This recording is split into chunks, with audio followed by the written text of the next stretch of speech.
Survivors, failure, look how much people die. Fire, people jumping out of window. Fire, throwing their babies before. Fire. Yes, people.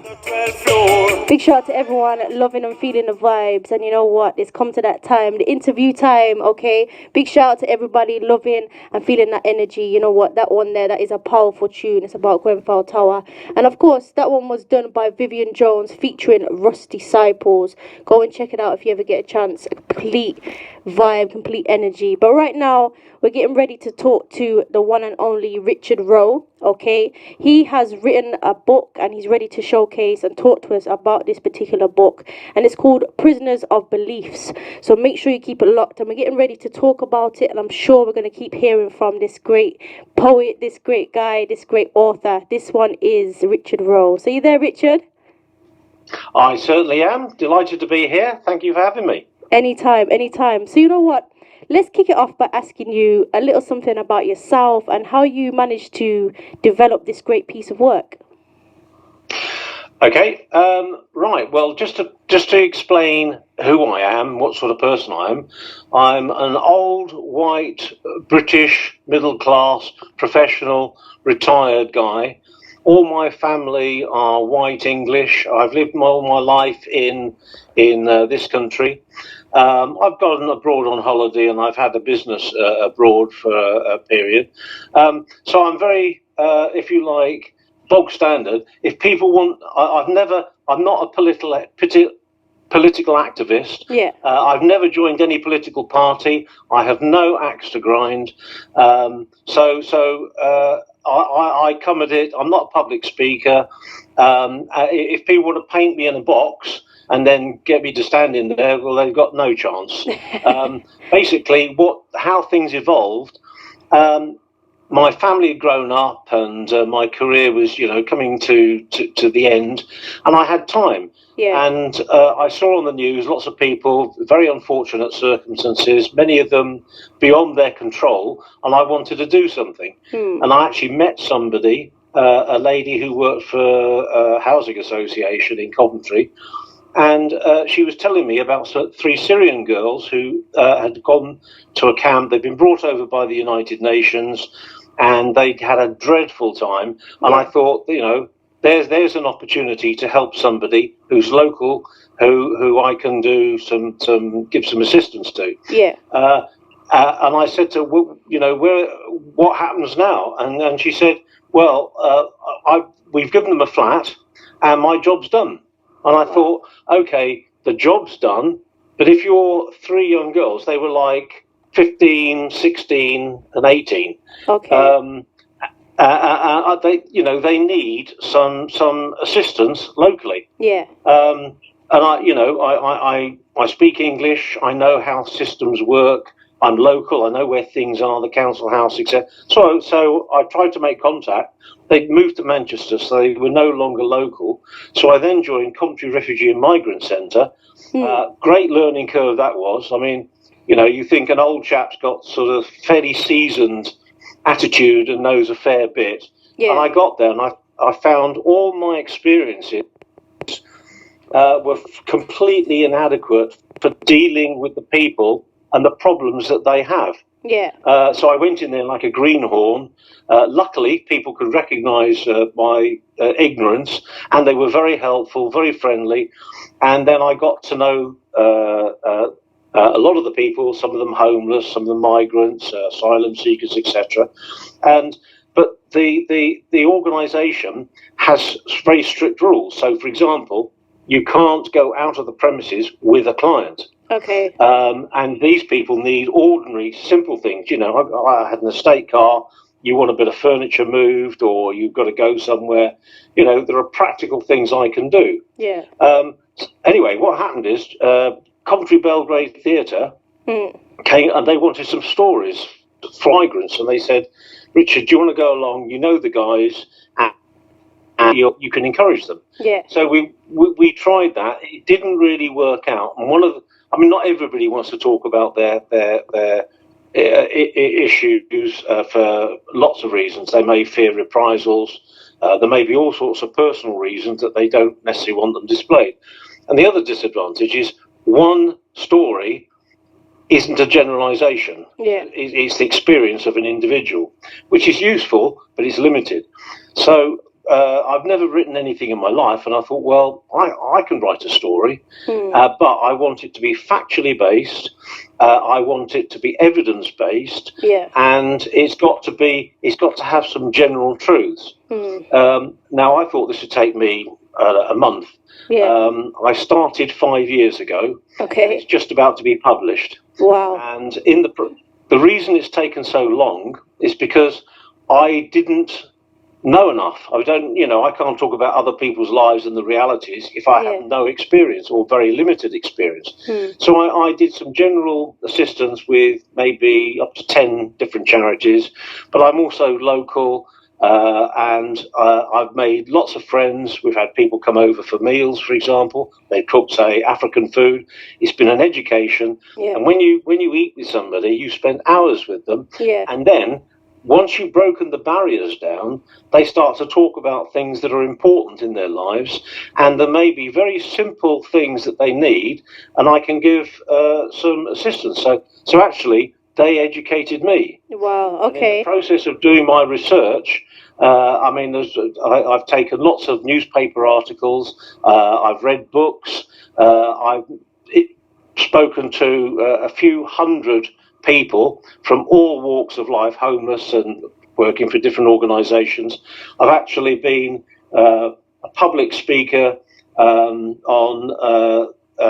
at the Garden Festival, for example, and also the October, the Black History Month, October. Okay. And this has given me, my attitude is different. I've learnt a lot, and I've put a story together where the characters are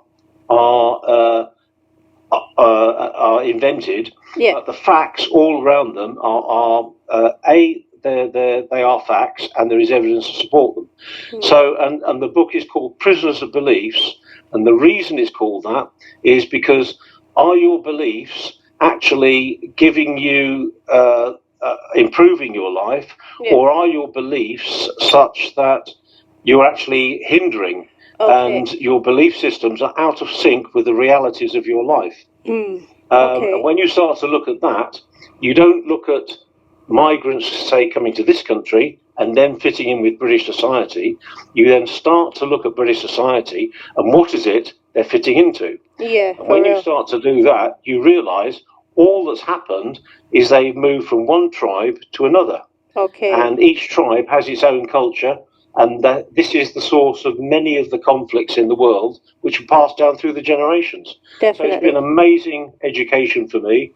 I've thoroughly enjoyed it, and some people have read it, and they've really liked it. So I'm encouraged by that, and as I say, it will be out well before Christmas. Wow. Okay. But you know what, Richard? I wanted to ask you, what made you have that open mind? Because not lots of people want to do that, hear about other people's stories and journeys. What was it that kind of made you want to do that and actually engage with different people, different walks of life? Well, my mother was a nurse. She helped people all her life, and when she died, she was on local radio. So I had that sort of empathetic background, if you like. Okay. The other thing is, I had not lived in other countries. I hadn't picked up their culture and experienced prejudice. So I then came as an ignorant person trying to learn. Okay. And in the process, I met some fantastic people. I mean, they some really lovely people, and they were very helpful to me.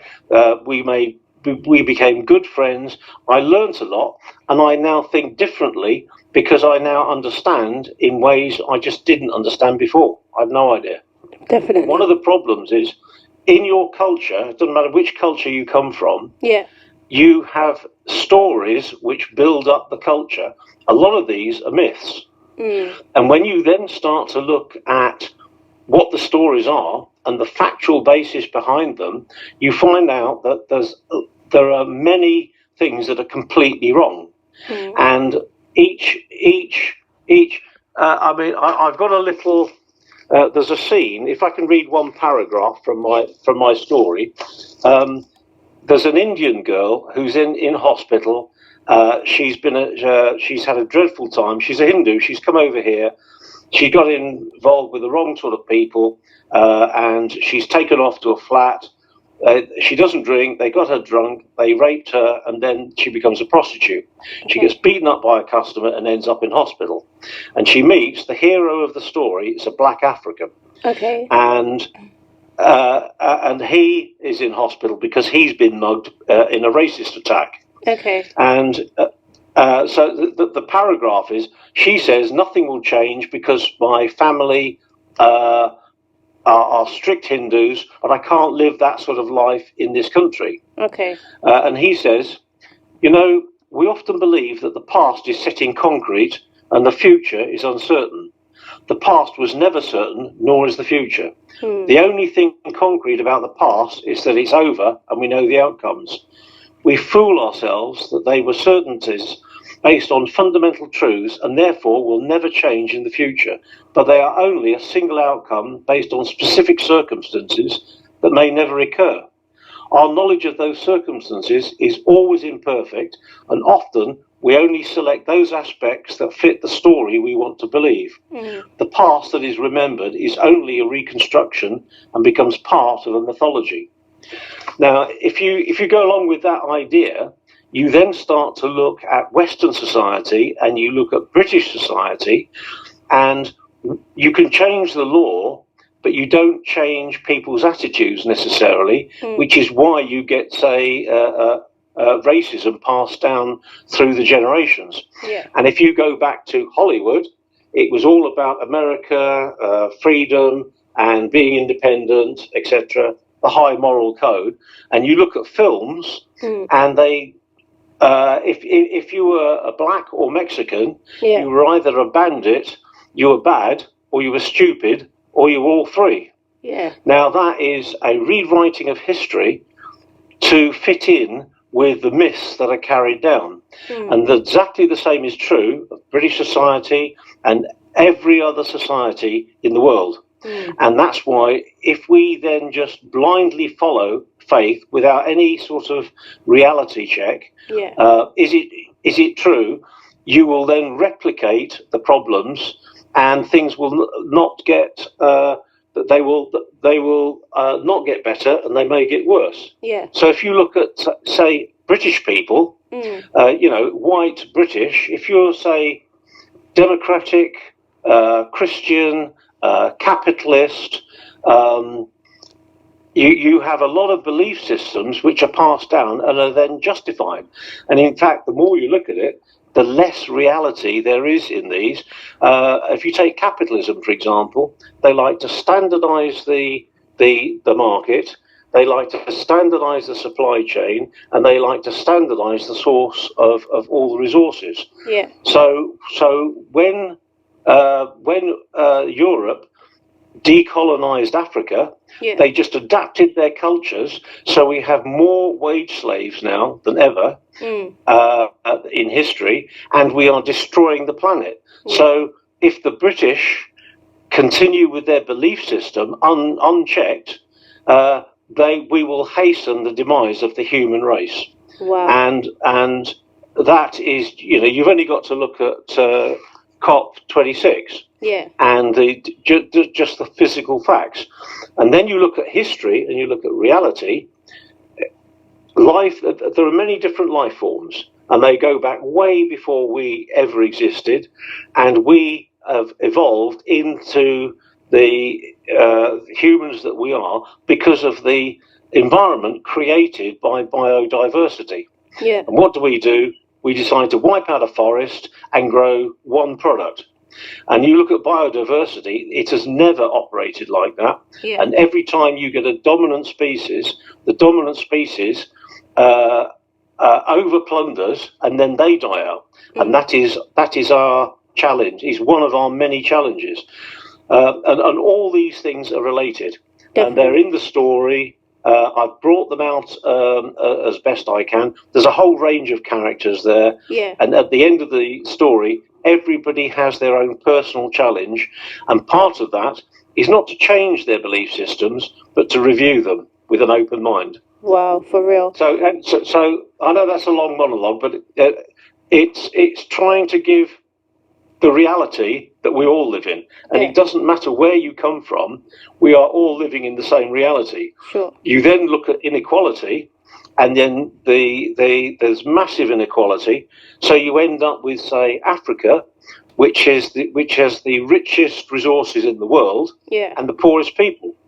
Definitely. And you then look at why did the Europeans go to Africa? It was to plunder the resources. And now that they're independent, they may be politically independent, but we still trade with a whole series of people who suppress their own people. Yeah. And you get Africans working for $2 a day, supplying multinational, multi-billion pound corporations, and the wealth is massively orientated towards to the West, who control the machinery. So it's the West that needs to make the changes, and they need to do it very rapidly. Yeah. So I mean that's part of it, but there are lots and lots of different aspects of it.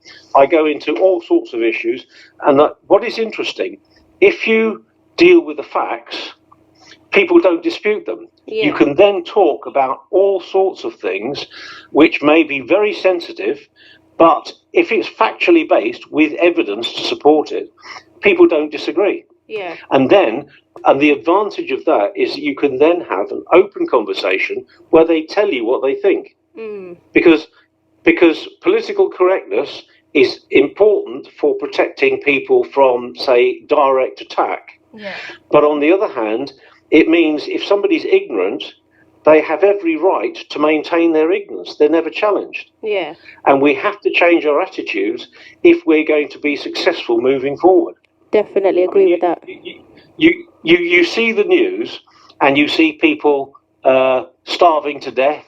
You see the way the economy is. We go into other parts of the world and actually destroy it. You see people dying because of climate change. These are humans killing humans. Yeah. The world will be fine with or without us. In fact, we could be the most unpopular species that's ever existed. Yeah. If each species had a vote, we could actually be right at the bottom. Yeah, sure. And that makes you question, how civilized are we? How intelligent are we? Are we really masters of anything? And in many ways, we're not. Yeah. Because what we keep trying to do, we try and be above nature. And if you look at Christianity as an example, it has been, there's a lot in the story about the impact of Christianity. Yeah. And one of the things that's very important, if I can just, there's a massive weakness in judging history. This is a quote from one of my scenes. Yeah. There's a massive weakness in judging history. It has the destructive power to polarize people today based on events nobody today was involved in and nobody today can change. Yeah. And that has a huge impact on discussions, for example, very sensitive subjects and very important subjects like slavery. Yeah. And I mean, I'm not guilty about slavery unless you think I'm over 200 years old and I personally benefited. If you go back 200 years, 1805, William Wilberforce, the MP, passed a law banning the trading of slaves, which was very good. And you say, well, okay, that was good, but we haven't moved socially very far or far enough. But if you go back to 1805, my family were in Manchester working in the cotton mills, and they had underage kids, dangerous conditions. They didn't have the right to vote for over 100 years. Yeah. So yes, it's very important that this information is put into the public domain, and that the conscience of people in the West, for example, is awakened. Yeah.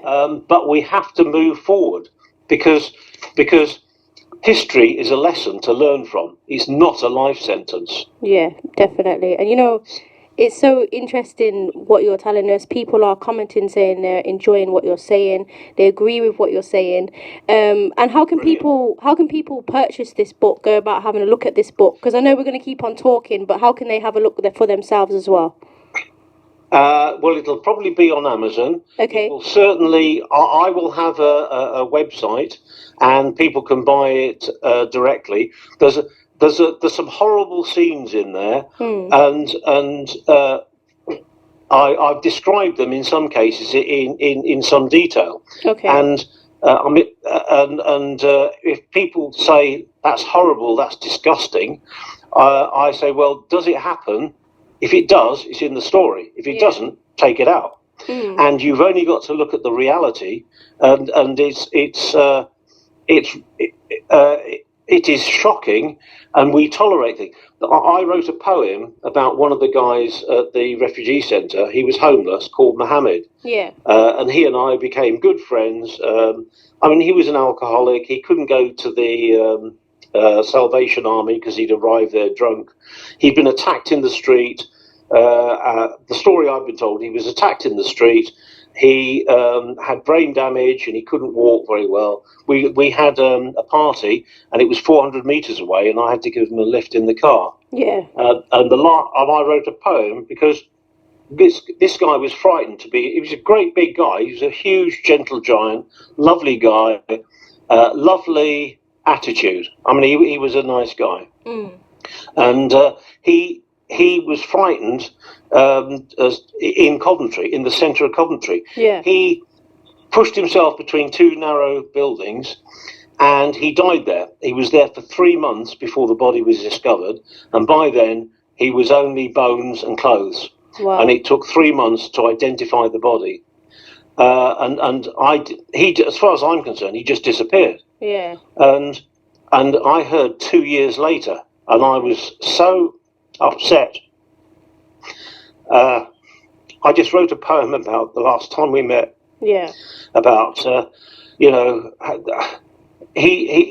knew I cared, and he knew I couldn't do anything about it, but we was friends. Definitely. And we just he couldn't play table tennis because he couldn't move enough, but we played pool at the Coventry Refugee Centre, and I met him in the park. It was the last time we ever met. Do you want to read the poem before we go?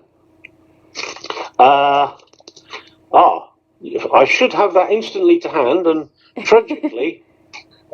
Not a worries. If you know what, if you don't have it this time, next time before we go, we can definitely start on that point, because I feel like, it's a deep topic. Obviously, it's touched your heart, and I'm sure it's touched lots of people's hearts. So I feel like that's for something that we can look forward to hearing your poem for next time.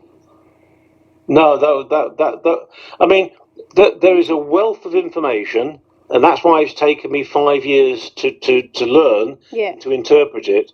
And if you go through brick by brick, you then build up things, and you say, well, this is true, and if that's true, other things can't be true. Yeah.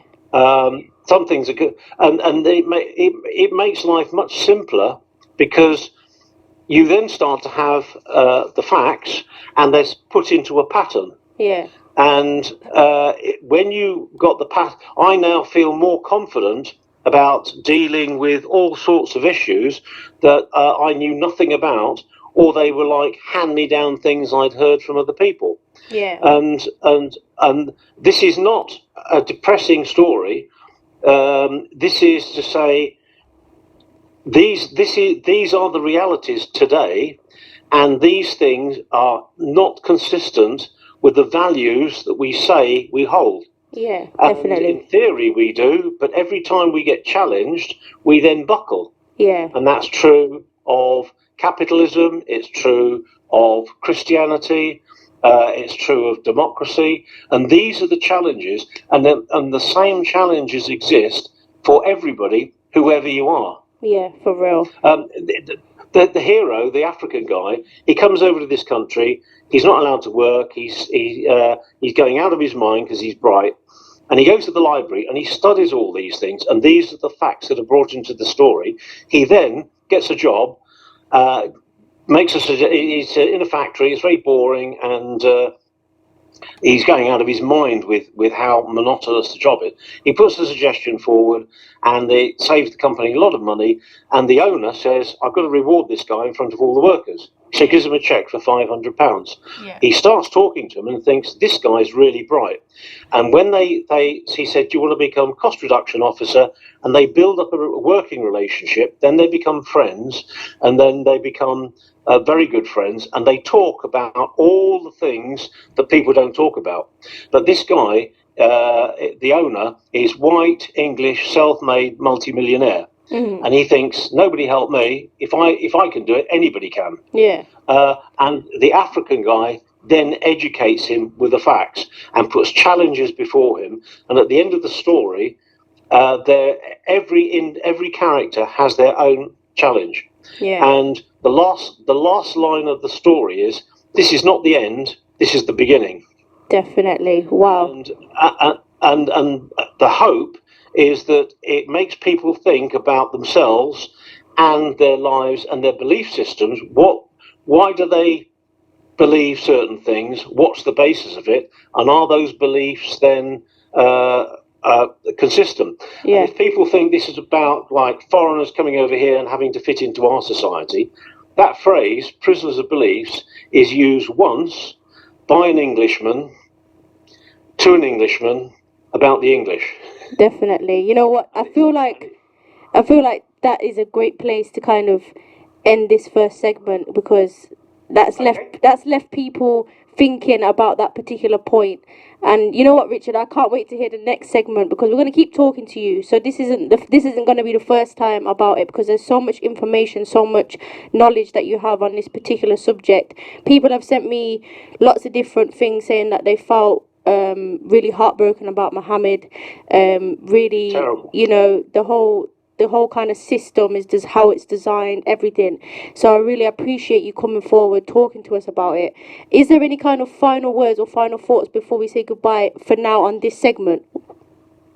What I would say is, I wouldn't want migrants to come over here and try and be more English than the English. Yeah. There are lots of things that need changing, and our society has to move forward. And I would like them to bring their culture and their life experiences and their beliefs, and then contribute to improving this country. Yeah. Because it absolutely needs it. Definitely. And if we're going to have a future, we need to open the doors, and we need a much wider spectrum of people contributing to the improvement of society, and that applies to every single person. And if they want to make criticisms, they should be absolutely at liberty to say what is on their mind. If they're wrong, somebody else can correct them, and they move forward. Yeah. Quite often what they say are actually very, very good observations, and you know, I learn a lot. One of the things I would say, just a very, very quick thing, the people, I've met quite a few, say, very old people from the West Indies, Africa, etc. Yeah. And they're much more mellow, and they sort of understand a lot of the issues. One of the things that they don't necessarily do, they don't know the answers.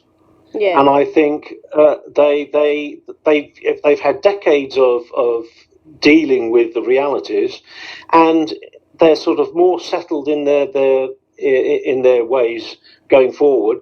And I think it needs to be more. The young people have got, you know, a far more active and ambitious, and I think the old people have got the experience in terms of guidance. But if for example, if you take minorities and they've got 10% of the population, Yeah. if you want to change the laws, and more than that, if you want to change the culture, the 10% have to speak to the 90% and convert them. Yeah. And the door must be open. So we don't build islands, we build bridges. Yeah. And that's a two-way conversation, so that you don't react against people on the basis that they're white, and therefore, you know, Yeah. they're and that that conversation, that if it's fact-based, which is what the book is trying to make people think, for them to make their own minds up about their own lives. And it's helped me as an individual, and I hope it will help other. That's the ambition. And that's why it's important to me to get the book published, because it's the biggest contribution I can make. Yeah. If I help somebody, I'm very happy to help them. You need something. Oh, that's okay. Yeah. I'm very happy to contribute or do what I can in any local productive way. But what we don't want is the next generation with the same prejudice as the last generation. Yeah. Because it is not a solution. Yeah. And the interesting thing is, the more we look at the world, the more we are beginning to understand its interdependence. Yeah. Definitely. And that affects everybody. For real, definitely, I agree with that. You know what, Richard, thank you for your time again. I really appreciate you coming on, talking to the listeners. Like I said, I've enjoyed it, and if people want to give feedback and guidance or whatever, I'm delighted. Seriously, it's every time I meet people, they educate me, and I learn a lot, and it changes my attitude. For real, I appreciate that. And of course, we are going to have you on again. We're going to talk a little bit more in depth, a little bit more about it as well. But this is the first segment. I think you've definitely educated quite a lot of people. So big shout out to you every time. Well, thank you very much. I mean, there's lots of building blocks to talk about specific situation, and each scene is numbered, number 1, number 2, and there's something like 85 scenes. Okay. Now, I'm not suggesting we go through them all, but some of them are actually really quite they're quite central to the development of the understanding. Yeah. And it's the understanding that brings people together, and if they understand the same things and agree on certain things, it gives them a platform on which they can then start to talk about, okay, well, if we can agree these things are wrong, maybe we can then start talking about what we collectively as a society and individuals do about it. Yeah, definitely. Thank you so much again, coming on, talking to us. It's always appreciated. No, that's a pleasure. No, I hope we didn't waffle on too long. No, absolutely fine. But, like I said, we'll be having you on again, talking to you about the different scenes, different segments. I feel like that will definitely be needed. Big shout out to Lady Destiny as well for making us connect. And, of course, big shout out to you. And I hope this journey of yours, being an author, and you mentioned earlier some poetry, so I know I'm looking forward to hearing that as well. So thank you again, and we'll speak again soon, yeah? Excellent. Thank you very much indeed. Anytime. Really good to talk to you. You too. Thank you very much. Thank you. Cheers. Bye-bye. Bye. Yes, people, please do go out there, support Richard, check him out, okay? Go and check out the new book, go and see what it's all about. And of course, some of the scenes, he seems like he's been talking, he's been from a real place. And, from a real place is always a great place. So we know what, we're kicking it back off again with this next tune, because this one is also about justice, and this one is called Fire, Vivian Jones.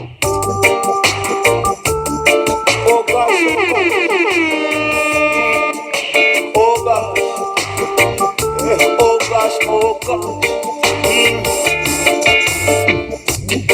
Wednesday morning, 1:15, 14th of the 6th year, 17, 600 or more, in a Grenfell tower, living in a high-rise block. Oh, what a dead trap. Residents warned them, all they did was ignore them. The safety of people's life seems not important. 10 million just spent, and they don't have no fire alarm. They don't have no sprinkler. The earth is a fire, they on fire. Fireman can't hold this fire, they can't reach the top. Fire, all know it about fire. It's a fire now done. This is the worst disaster London has ever seen. Equal babies and children, parents and family.